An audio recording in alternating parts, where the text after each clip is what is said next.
Hello, everybody, and welcome back to Inside Veganism. This is season 1, episode 2 already. Can't believe how quickly time has gone to get to episode 2. It's been a bit of a whirlwind, and just like any live broadcast, we've spent the last 10 minutes trying to make sure everything was working, running through all the technical aspects, but hopefully you can hear me and see me loud and clear.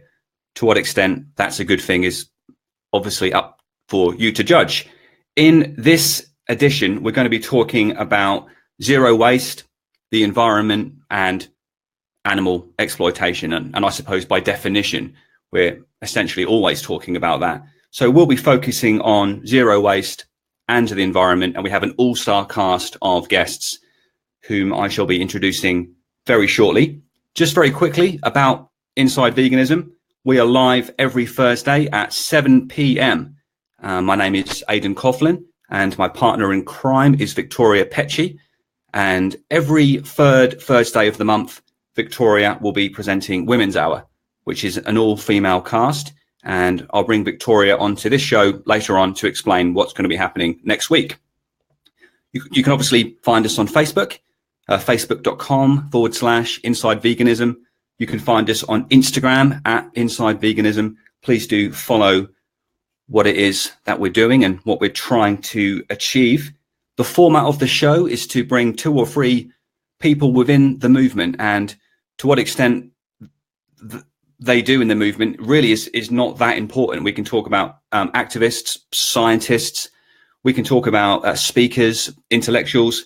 Anyone that has an opinion that can advance this movement is going to be important. And on that note, I really want to stress something which I mentioned perhaps all too briefly last week, which is to say I do want a heterodoxy of views on this show. By definition, we all want the same thing. We want the end of animal exploitation, of animal suffering. We want to stop killing our own planet. That would be good if we could achieve that. But within that movement, there will be competing views. And certainly if people have views within the vegan movement that are still vegan views, I want to hear them. This is not a show that will censor controversial opinions. If someone wants to come on and argue that it's acceptable to eat honey, then I'll hear them out. And even if we might disagree with that, and again, I'm falling into the trap of saying we, which is something that I'm always wary of. I mean, who is we? The appeal to authority is a bit of a fallacy, really. But if someone wants to come on and argue that, well, it serves 2 purposes. One, it could convince me even more that they're wrong. Or secondly, I could actually think they're right. And even if that's unlikely, it does mean that the next time I'm talking to someone who is a carnist even, my argument is strengthened when they talk about honey, because I've talked about it with fellow vegans. So it behooves us to have some of these difficult conversations and not to shut each other down and not to attack other activists. I think that's really important. I just want to mention, before I bring on Emma Thomas, a couple of events that have happened in the last week. And I have to say that when we finished a week ago, I was riding on a bit of a high. It was our first live show and I felt that we'd achieved great things. And I was immediately humbled to see the scenes that were emanating out of a piggery in Queensland, Australia. I mean, what these guys had done was absolutely incredible. A number of activists had locked themselves inside, and there were activists outside as well. They achieved a great deal of publicity for the vegan movement. They were completely peaceful, and I think they were fantastic ambassadors for what we're trying to do. This non-violent, educational highlighting of these injustices. So well done to those. I'm not quite sure of the legal ramifications of what happened there, and I certainly wish all involved the very best. It's been quite a week in Australia, actually, for the vegan movement. You've probably seen the scenes that were shown in a TV documentary. I believe it was called 60 Minutes, of some of the scenes in these horrendous live exports of animals. Just absolutely awful, just misery on a ship. Incredible. And this has ignited a debate within Australia about live exports. And sometimes it takes this type of work. This is why activism is so important. It highlights this. This has obviously been going on for a long time. It's probably happening right now. And if something can be done, then that is fantastic. And one thing I'll ask the panelists about when we bring everyone back on after the individual slots is I will ask them about some comments that Sam Harris made about factory farming. Sam Harris is a philosopher, a neuroscientist, and he is someone whose work on free will and determinism I find very interesting. Don't worry, this isn't a philosophy podcast. Don't worry about that. But Harris made some comments about factory farming, and essentially the point he made was a more nuanced version of the replaceability argument, which is to say, if it could be proven that animals lived a net positive life, would it be in their interest for them to be born rather than not to be born at all? And I did share a short clip of this on the Inside Veganism Facebook page. And you just need to watch the video to the end, because Harris does concede that we certainly don't have that situation now. It's probably less controversial than it sounds. But again, I think these are the type of difficult conversations that we should have, because if nothing else, it strengthens our convictions and it makes us look at what might be the end result. Because ultimately, when this victory is achieved, when we're not using animals the way we do, when we're not eating animals, not that this will happen in my lifetime, but when we do, these are questions that are going to come up. It'd be great if we have some of the answers now, rather than scrambling at the last minute to have these difficult conversations. Okay, with that out of the way, I'm going to bring on Emma Thomas, and just going to wait for Emma to pop up on the screen. Hello, Emma. How are you? Hi, I'm fine, thank you. How are you doing? I'm very good. And I should say to you, really, welcome back, because you appeared on what really was the pilot episode to Inside Veganism. It was a special edition of my podcast, which doesn't relate to veganism much. And you made a last minute appearance on that special. So welcome back. How are you? I'm fine. Less nervous this time. It was good fun. It's interesting. You mentioned that you were nervous before, but you certainly didn't seem it. So you did tremendously well. So yeah. In this episode, we're going to concentrate on plastic, the environment, zero waste, and all associated topics. What are your bona fides in this field then, Emma? Right. I have a bachelor's in environmental science, master's in ecology and the environment, and I am a fellow of the Linnean Society. I've spent 5 years on the front lines of conservation, doing research and trying to undo some of the damage that we've done to other species and ourselves. So yeah, that's essentially it in a bag. Yeah, no shortage of damage going on all of the time. What is this big problem then that we're all facing with plastics? Because again, as we've identified, the vegan movement goes far beyond what's on one's plate. What is your interest in the environment and plastics, and what are your concerns? I first became acutely aware of plastic pollution while I was working with sea turtles. We would see casualties, hatchlings, also juveniles and adults, suffering from our toxic legacy that we've created with plastic. And going through the scientific literature, we've been warned about this going back to the 80s. So actually, even before I was born, we have scientists flagging up that animals, birds in particular, because they're particularly well studied. There are quite a few bird nerds, myself included. And we have scientists saying this is a problem now, and that was 30 years ago. And we're only just starting to make piecemeal steps in tackling it. And I'm here to say, enough is enough, and the ecological implications are bad enough. But now we're getting more knowledge about ourselves ingesting plastics and what that may mean. What type of damage has been done? To what extent have we completely messed everything up and there's some irreversible damage that we need to contend with now?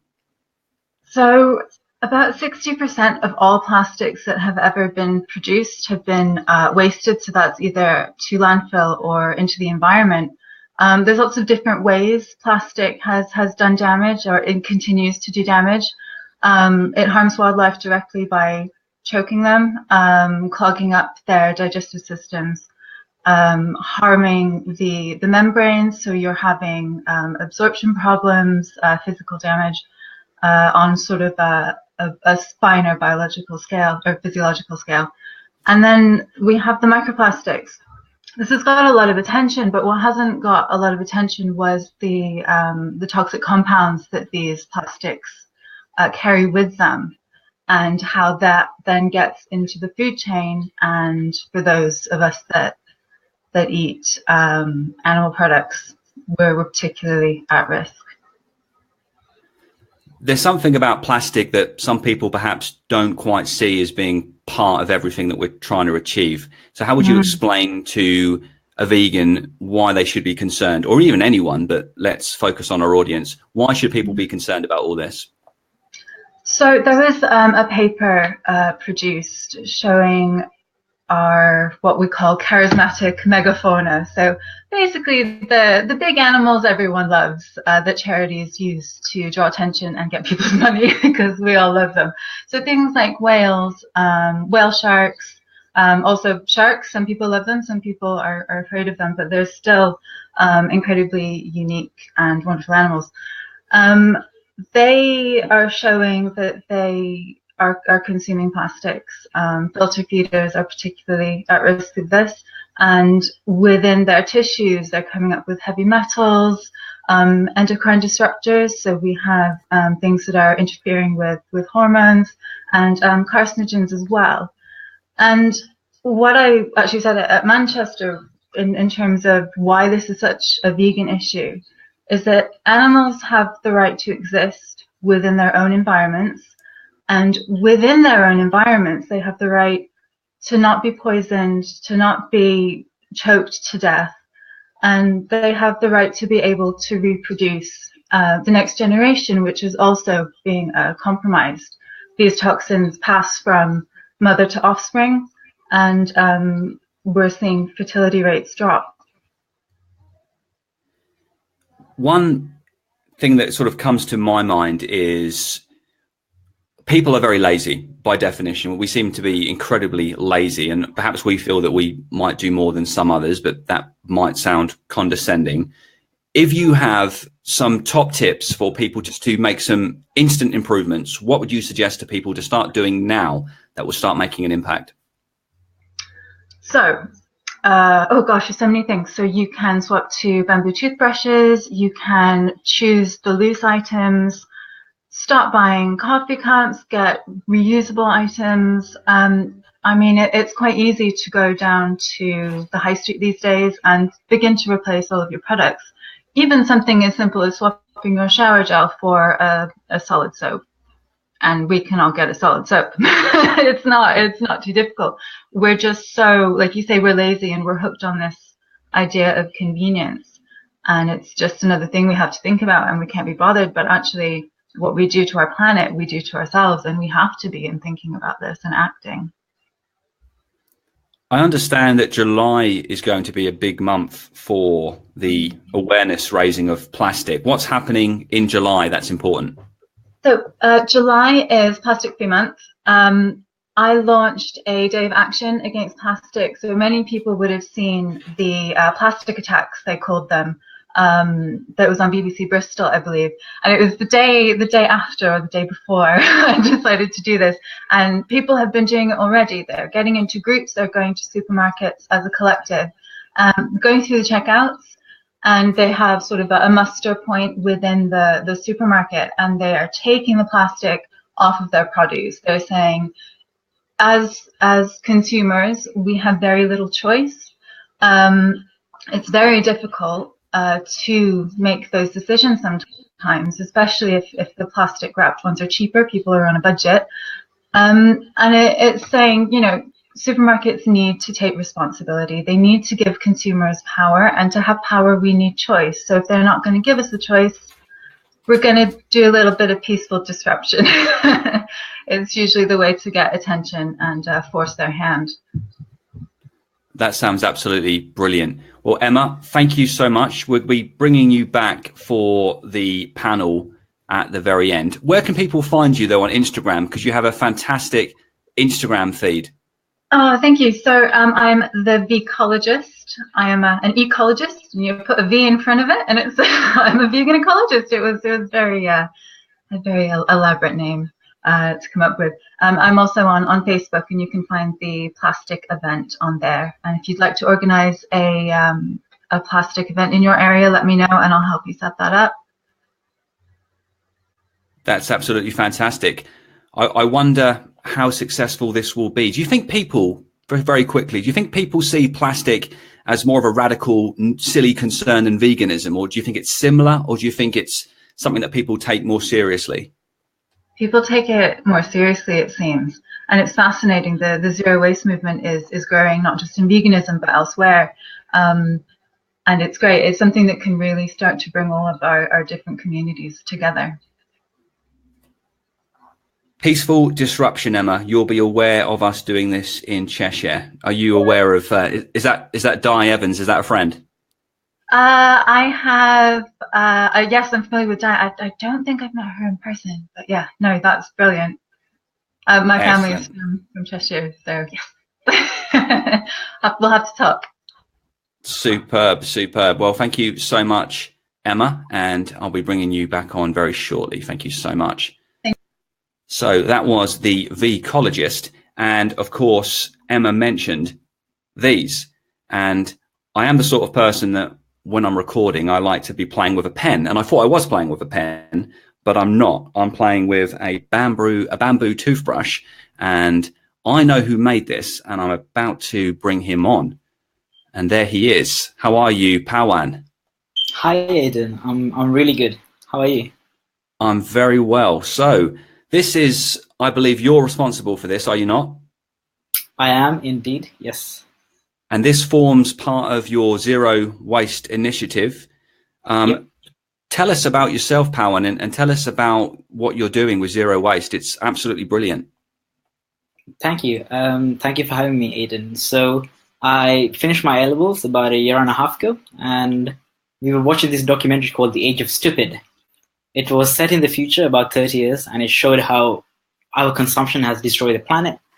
And I nearly started crying in class watching this, and I was like, I have to do something. You know, if I'm this passionate about the environment, let's try something. I'm young, I don't have a mortgage, I don't have kids. Let's try something. So I started the Zero Waste Club, where we basically, we have a plastic-free online grocery store, and we also try to produce sustainable products that are for everyone. So have you always had a passion for considerations regarding the environment? What led you to do this? No, actually, I didn't even think about the environment before. I guess I was studying my A-levels, and there was this subject called the world development, and it showed how exploitation of people and material has consequences on things. You know, we don't think us buying something here has a consequence in Nigeria or China or somewhere. And that really got me thinking, you know, something has to be done. And I watched some videos on YouTube, started crying. I was like, oh man, I don't need to be a part of this. And yeah, decided to change. So if people would like to explore some of your products, where would you recommend people head to? Cool. You could come and knock on my door. My mom will open the door. I will explain everything. I'm kidding.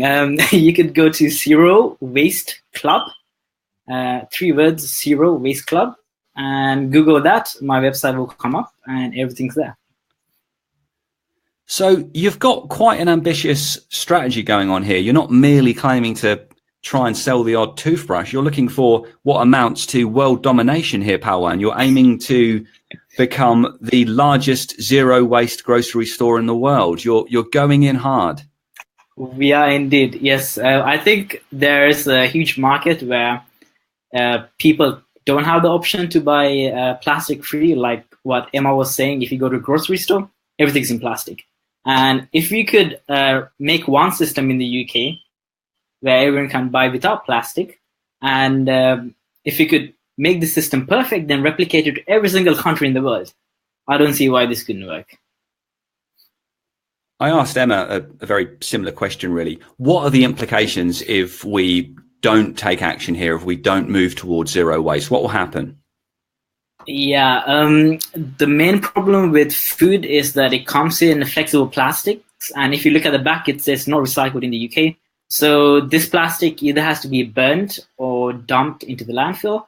So in terms of implications, I guess,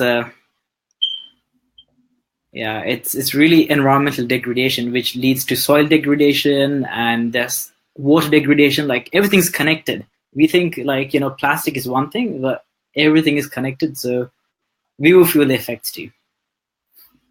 So what you've just done in a very academic way, which I appreciate, is said we're all doomed. We're all doomed unless we do something about this. Absolutely. How, obviously, you know, you want people to go zero. How zero is zero? Is zero zero, or is zero something close to zero? That's a very good question. Businesses can actually most businesses can try their best to be zero waste, because there's composting services that they can buy, and there's a box called the Zero Waste Box from TerraCycle, and anything that you put in there, they recycle. So I think businesses can definitely be zero waste, but consumers, it's a bit more difficult, especially if you're on a budget on certain things. It's quite difficult to for consumers to be zero waste, because everything that you buy is in plastic, unless you have a bulk store near you, which most people do not. In terms of consumers, it's difficult for people to be zero waste. In terms of businesses, it's doable for sure. What are you doing regarding the plantation of trees in the future, Pawan? You're trying to do something even more noble. What is this about trees that you're doing? That's a great question. So I was looking into, like, we are taking things from the environment. For example, the bamboo toothbrush, we have to cut down bamboo. Even though it grows super fast, we have to take something from the environment. And I was like, we have to give something back. So there's this company called Eden Reforestation Program. They charge 8 pence per tree. And why not include that cost in every single item that we sell? Well, that makes perfect sense to me. So you also say, as part of your company's slogan, that you are, or indeed that we help you to go zero waste. So beyond the actual production of products and making disposables available and so forth, what type of over-the-top advice are you giving to people? I would say, like, if you could do something today to reduce your impact on the planet, number one, change your energy supplier. This is really easy, and the rates are competitive as a normal energy supplier. There are so many companies: Good Energy, Solarplicity, Ecocity.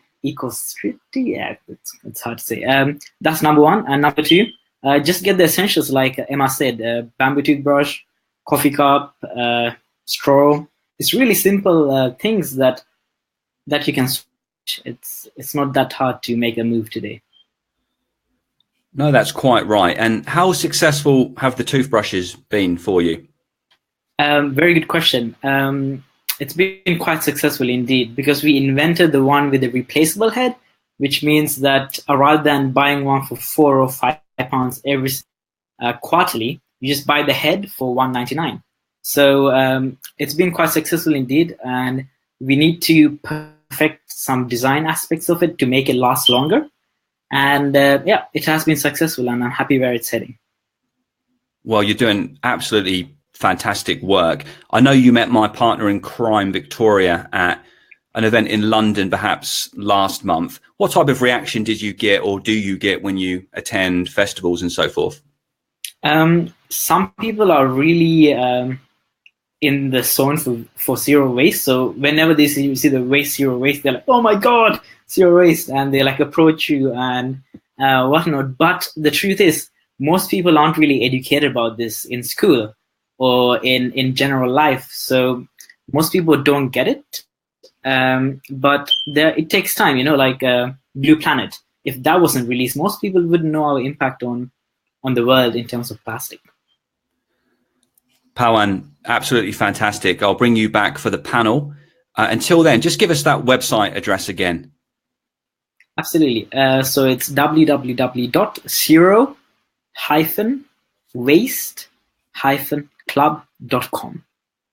Superb. And I'll make sure that either I or Victoria will make sure that we put that website address in the comment section as well, so people can find it.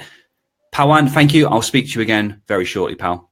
Thank you. Thank you so much for your time. The interesting thing about the vegan movement is just how normal everybody is. When I was a vegetarian, yes, I was one of those. My main reluctance, I think, to move towards veganism was often born out of a misconception about what vegans are like and what vegans do. And I haven't really met the stereotypical vegan yet. I'm looking forward to it. I know I will at some point. I don't doubt that such a person exists, but it's fantastic just how normal and approachable and just caring people are. It's great. I am something of a pessimist about much in life, but it's good to see that there are so many good people out there. It's one advantage of the internet. It enables you to connect with such people. Okay, I'm going to bring on Sophie Delaney. Just going to wait for Sophie to pop up. And there she is. How are you, Sophie? Hey, yeah, I'm good, thanks. How are you? I'm very well. And before I entrap you with difficult questions, I know you work for Viva, of course. I do, yes. So when you speak online or using social media, are you always speaking for Viva, or does Sophie have a different voice? How does that work before I ask you to comment on all the cutting issues of the day?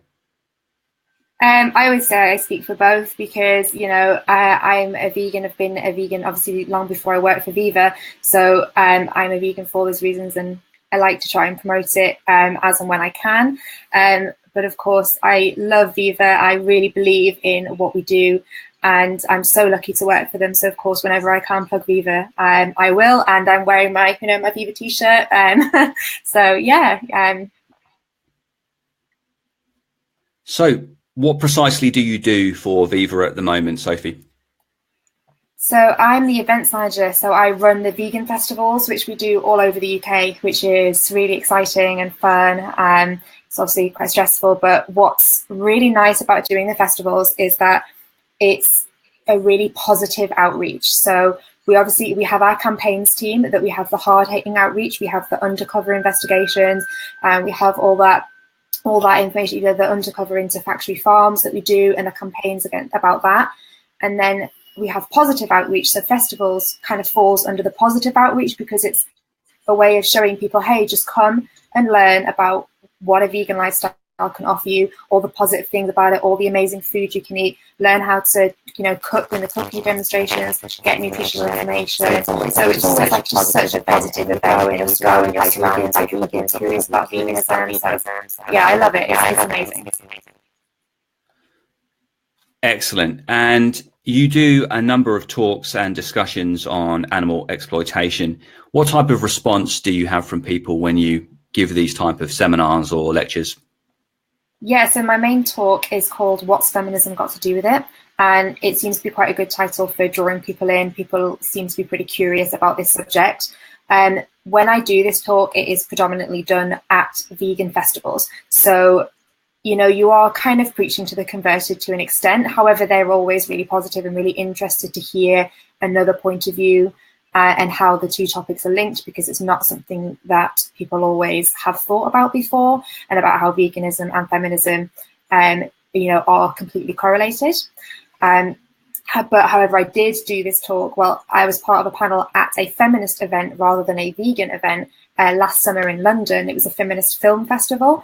And that was a really interesting response because I had a little bit more of a pushback from the audience, which was actually kind of nice. Like, it was a bit more, people had really interesting questions. But yeah, all in all, people, again, it was a positive response. People were interested and took on board, what I was talking about. So that's really great. I am probably going to be treading on a landmine here, but I don't really mind. I'm willing to do that treading. I completely hold the view that you cannot be a feminist if you're not a vegan. I feel very strongly about that. And looks like you're not going to try and reach through the screen and hit me, which is good.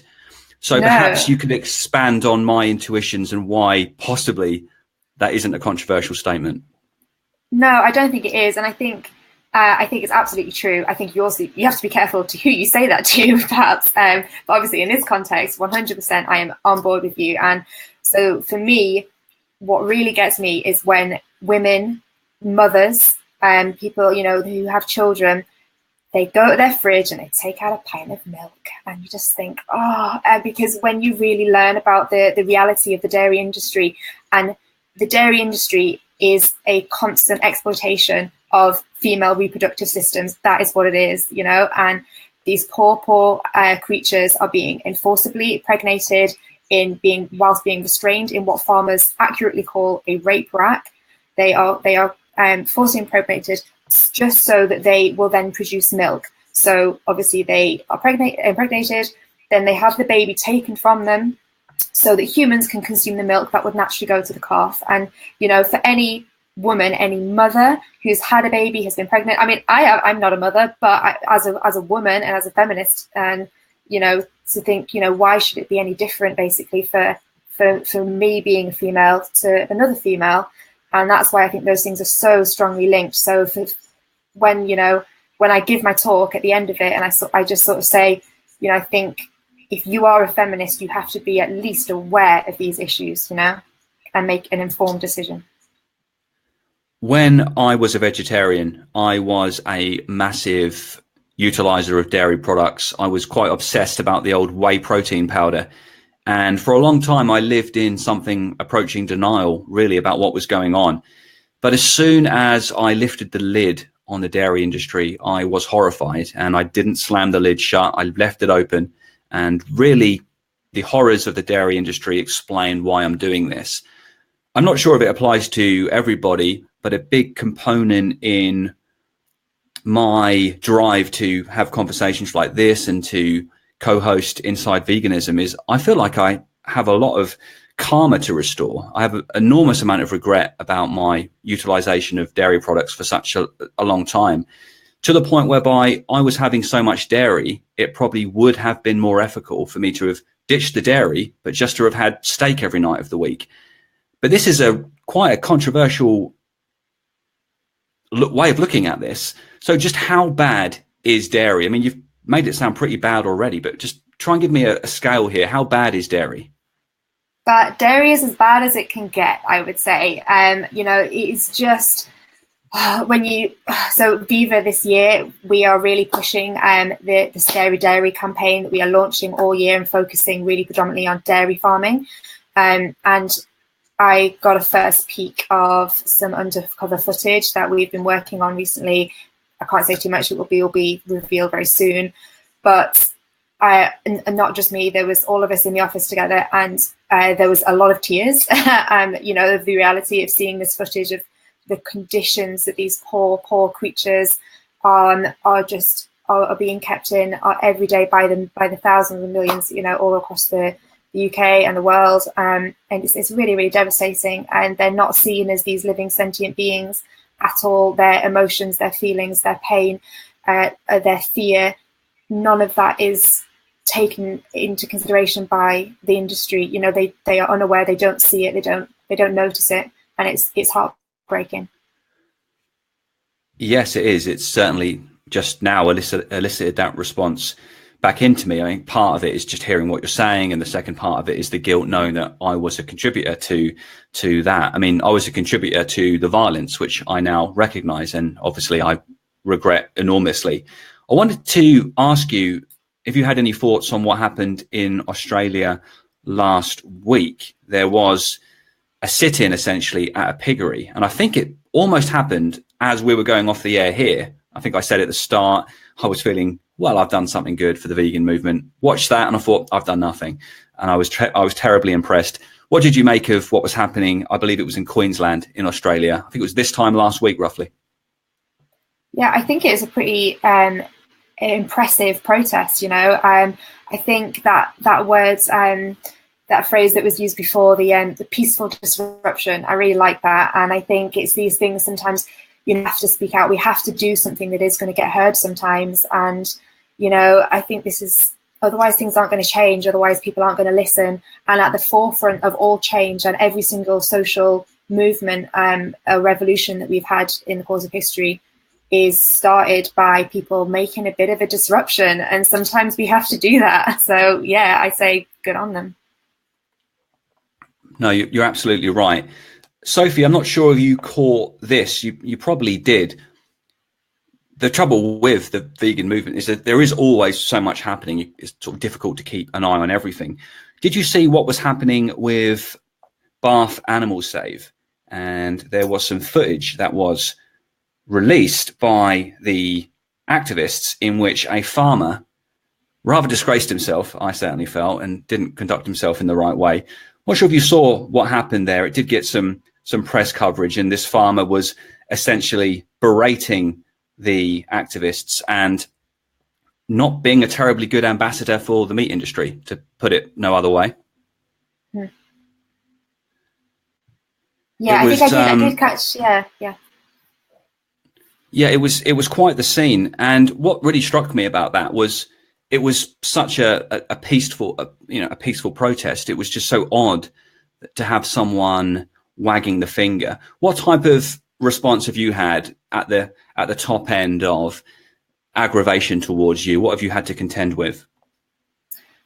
So, I mean, my job at Viva, doing the festivals, is I'm kind of surrounded by people who are very much already on our side. I don't sort of deal as much with anyone who would be more aggressive against us. I know some of my colleagues have faced, sort of. Yeah, I mean, you see a lot of stuff out there. People get angry, but the thing is, I have to kind of feel like you have to question, like, why are these people getting angry with us? Or do they feel like, maybe they are starting to realize that they're doing something wrong or they shouldn't be doing it, and they don't like it being pointed out. No, absolutely, and this will carry on being the eternal struggle, won't it? Trying to awaken people's cognitive dissonance at different. And certainly many people such as yourself doing all that they can to awaken such thoughts. Sophie, thank you so much. I'll bring you back on for the panel. In the meantime, where would you send people to learn more about either yourself and Viva? So you can follow Viva on Instagram. We are Viva Charity, just VIVA Charity. You can follow me on Instagram. I'm just Sophie_Delany. And you can also please visit the Viva website, which is viva.org.uk. We have tons of information on our latest campaigns. We also have like a vegan recipe club. We've got absolutely all the resources about going and staying vegan. Also, if you go to viva.org.uk/festivals, there's a list of all the upcoming events that I am running for Viva this year. So it'll be great. Check them out. See if there's any events that are near you, and come along. I will be there, and yeah, it'd be great to see you there. So thanks. Superb. So that's Sophie Delany there from Viva, and thank you so much to Sophie. I'm going to bring on Victoria. Let's wait for Victoria to pop up, and we'll explain what's going on. Hello there. How are you? Hey, good, thanks. Good. I know that you're here to mention what's happening next week, but I know that whilst this show's been going on, you've been working your producer magic, and you've got an extra guest who's going to come on and do a short cameo. So that was fantastically well done. Do you want to talk about Angus and Bath Animal Save, and then talk about Women's Hour next week, just to explain who Angus is for when I bring him on? Okay, so I've previously spoken to Angus before, as he has an array of large inflatable animals that he uses for demonstrations in Bath, and he actually lends them out to activists throughout the UK to use to educate people on the dairy meat industries, basically.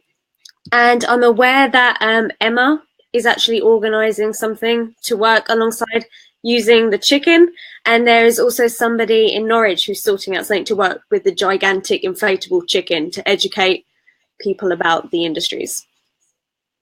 Well, that's absolutely marvellous. I have seen these images of these inflatable animals. I don't know whether to find them rather fetching or rather terrifying. It could be either. So what's happening next Thursday then, Victoria? Okay, so ladies and gentlemen, there is going to be Women's Hour. And on the show, we are going to be discussing vegan-related issues, and it's going to be an all-female panel. And I must admit, I got a little bit overexcited by all the amazing women that I was meeting and overbooked. So we are going to split the show by having 2 women talking with myself and then another 2 women talking with myself about particular issues. We're going to be talking about Easter and things related to that. We're going to be discussing discrimination in the workplace and if anybody's been subjected to that. We're also going to be discussing anything local or anything that's going on in the media regarding veganism and a woman's perspective of the issues and things that are happening, basically. And of course, you'll all be dissecting Aidan's controversial comments regarding feminism. Of course. On this show. Show. I just want to mention as well who's going to be on the show. So we're going to have Nikki T, who you had last week.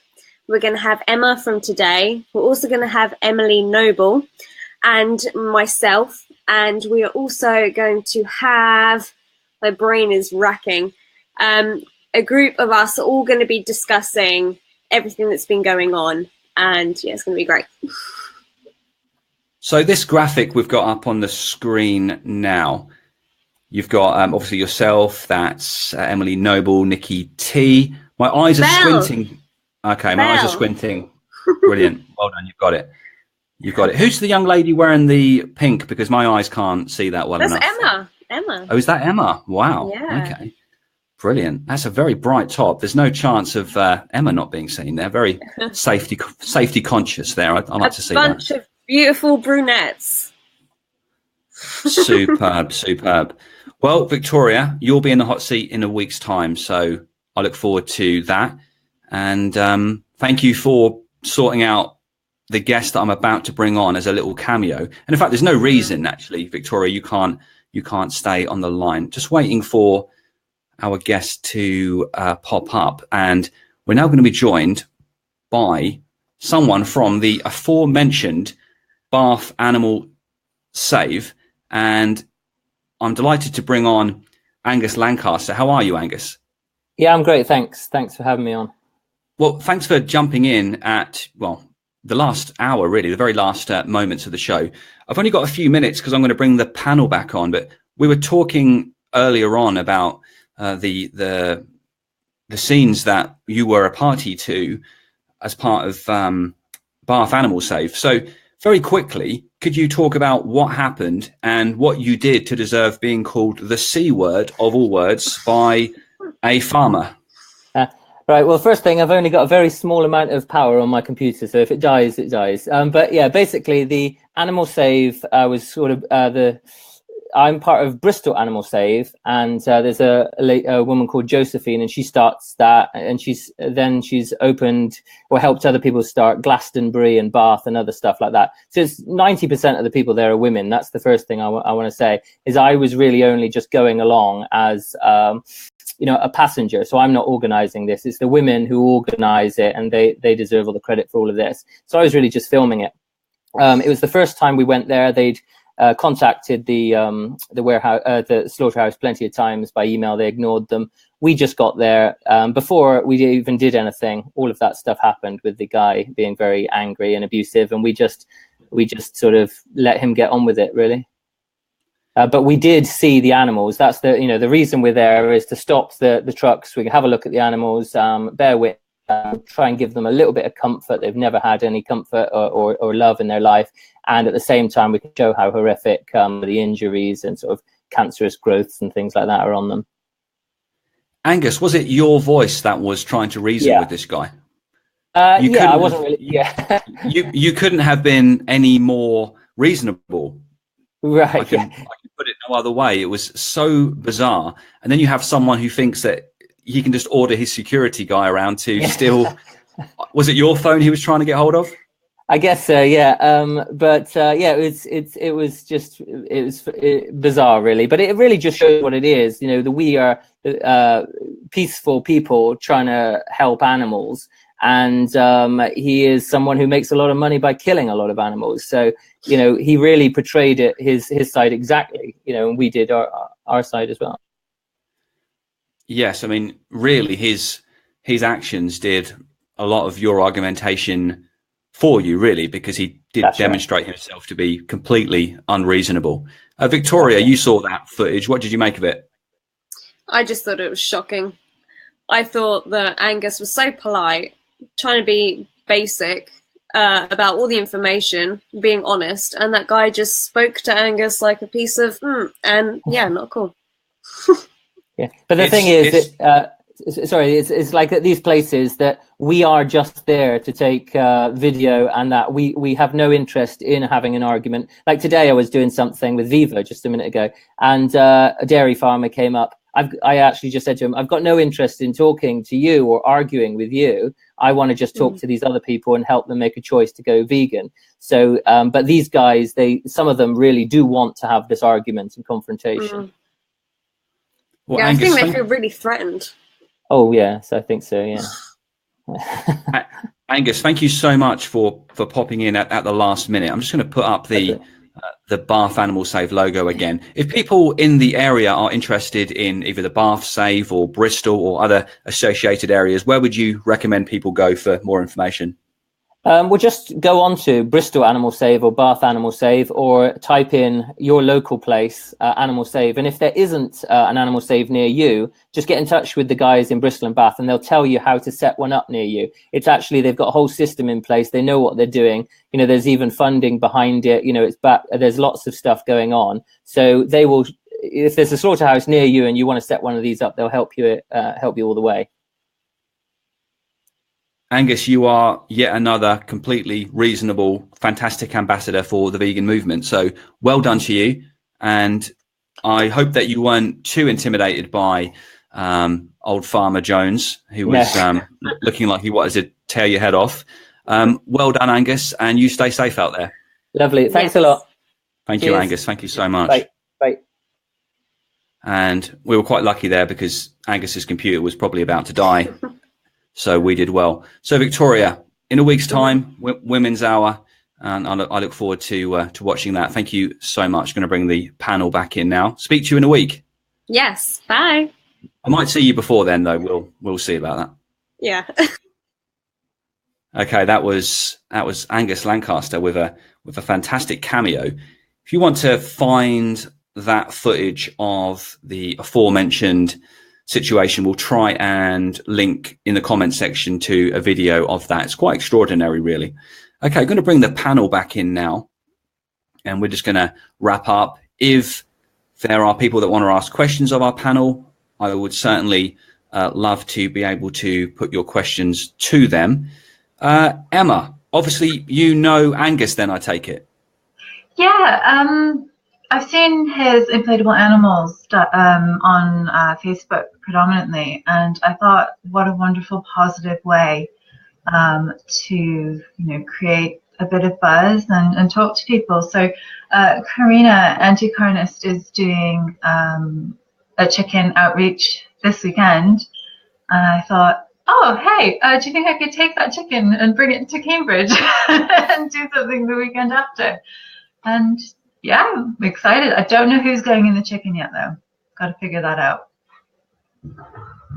It would be a brave person. Producer Victoria, just to let you know, I can't bring Sophie back on at the moment. So I'm not sure what's going on there, but Sophie sort of disappeared from the green room. So I'll keep an eye to see if young Sophie will reappear.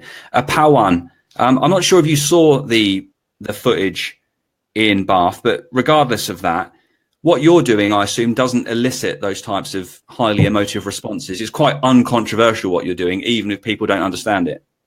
Yes, absolutely. Like one of my friends, I don't know why he thinks eating animals and drinking milk is all right, but when it comes to plastic pollution, he's like, yeah, that definitely needs to be lessened. And it still blows my mind the way that some people think, because it's all connected, the environment suffers the most because of our diet, and some people are not informed about that. I think last week on the show, I blamed the wrong person for something, actually, because we have been stockpiling in this house all of the unnecessary packaging, and I blamed Belle for that. In my mind, it was Belle that told Victoria to do that, but I think it was actually Emma that gave her that idea. So Emma, because of you, I have a snake-like, ever-growing alien tapeworm in the kitchen full of waste. And I have to say, it was absolutely shocking how much waste there was. It's incredible how much waste we go through. I love that description. That was amazing. Yeah, and I think we're all guilty of that. We put things either in the recycling or the garbage, and I don't think we quite realize how much we consume and waste that we generate. And it's always a really good idea to pause and take stock and then evaluate and act. Sophie, welcome back. There was something that interests me about veganism. Well, actually, all of it interests me. There are so many ways to argue the merits of the vegan movement. One can talk about or I should say, the health implications of eating a carnivorous diet. One can talk about the suffering of animals. And of course, people can talk about the way that we're killing our planet. And I wondered, in respect of the environmental argument, how much of Viva's overall thesis is that when you talk to people? Yeah, Viva's basically sort of split into like four main segments. So first of all, we have Viva Life, which is all about the vegan lifestyle, which is our magazine. We have Viva Health, which is the nutrition, the vegan recipes. And we have Viva Campaigns, which is the ethical side. And we also have Viva Planet. Now, Viva Planet is something we started a little while ago, and it's growing. We're working on expanding it more and more. So we are going to have all that information there as well. So it's all of it linked together in one kind of place. And it's really, really important to us to be promoting that. Obviously, it is such a huge issue and a good enough reason on its own to go vegan when you don't even look at all that other stuff. So, when you speak to people with the intention of trying to open up their mind to a lifestyle change, do you tailor your argument according to what you think will be their area of greater interest? So if you're talking to someone that you think has an intuition about the environment, eat animals, would you focus on the environment, or do you go straight in about animal suffering? How do you approach that? No, I think people go vegan for different reasons at different times. Like, people are motivated by different things because everybody is different. That's just the way it is. There is no one way to convince someone to go vegan. There's just not. Like, someone might go vegan because they see a horrible video of a slaughterhouse like I did, and I went vegan like that. You know, some people might go vegan because of the environmental thing. They might watch Cowspiracy. They might see all the stats and learn about that. They might listen to a talk about feminism and go, God, I need to go vegan because I'm a feminist. Like, people, it's all different, and it absolutely needs to be tailored. There is no one way to do it. And also that means that there is a place for all the different kinds of activists that are out there. There's loads of different activists that take different approaches, and there is a space for all of them in this movement because they're all doing their part. A question for you all, really, from Catherine Hill. Where do you see veganism and the zero waste movement this time next year? If I start with you, Pawan. I think veganism, as you probably know, the statistics from 2016 to 2018 is like crazy, 630%, I think, of an increase. I think it's going to keep going because there's no real reason why people shouldn't go vegan. If there's an argument against it, great. But I think it will keep growing. The zero waste movement, I think it's really correlated with with veganism, because it's interlinked. You can't really separate the two. So I think both of them will have probably, it's going to grow a bit more faster this year than last year, I think. What do you think, Emma? Yeah, essentially what Pawan said. We're seeing more and more festivals taking an ethical stance on their waste management and what that means for the planet. There are some that are better than others.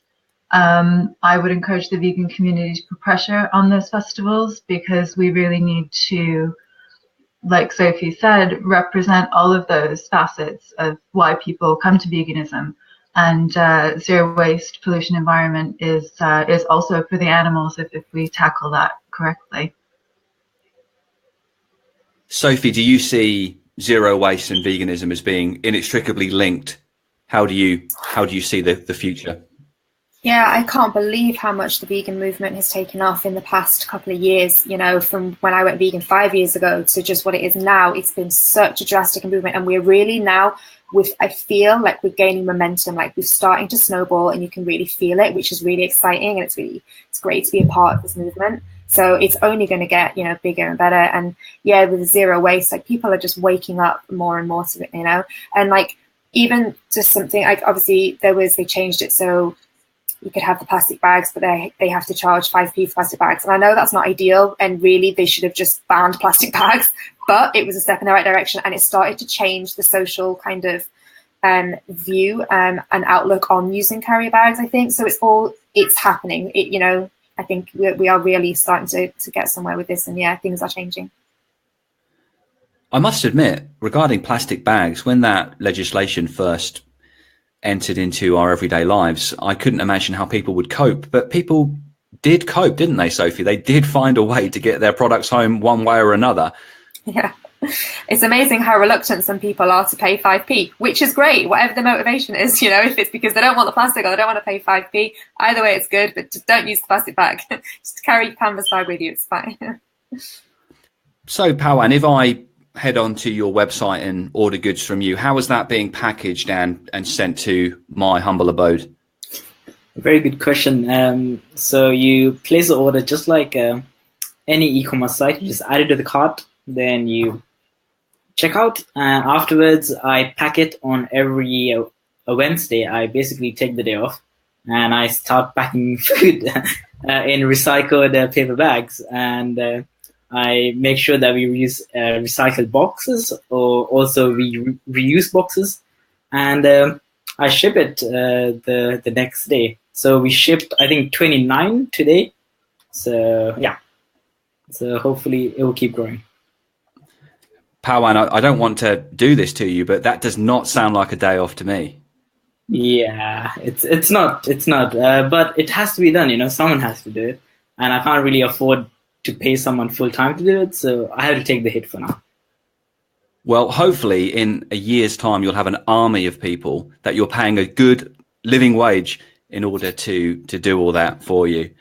Emma, what type of shopping choices do you make online? Is shopping online anathema to you because of all the packaging, or how do you sort of pass your concerns? So sometimes I do have to shop at supermarkets, and I can never plan what I'm going to buy. I have to be a little bit inventive. So say I want fruit. I don't know what fruit I'm going to buy. There was 2 weeks I couldn't get orange outside plastic bags or those nets. So it's being flexible with your options. Shopping, you know, at Zero Waste Club as well.